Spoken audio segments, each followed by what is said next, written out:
नाशिकच्या चांदवड तालुक्यातील कातरवाडी गावात पाण्याच्या शोधात असलेले हरिण व काळवीट कांद्याच्या शेतात ड्रीपच्या नळीमध्ये अडकले. शिंग आणि गळ्याभोवती फास बसल्याने त्याच अवस्थेत ते सैरावैरा धावू लागले. स्थानिक वन्यजीव प्रेमी व वनविभागाच्या कर्मचाऱ्यांनी तब्बल 2 तास अथक परिश्रम घेत दोघांचीही सुखरूप सुटका केली आहे.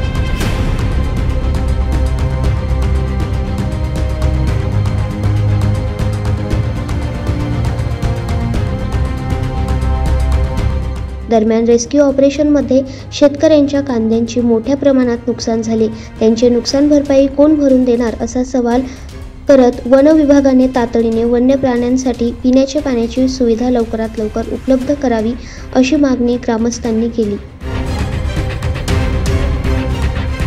दैनिक भ्रमरसाठी प्रतिनिधी नैवेद्य पिद्री, मनमाड.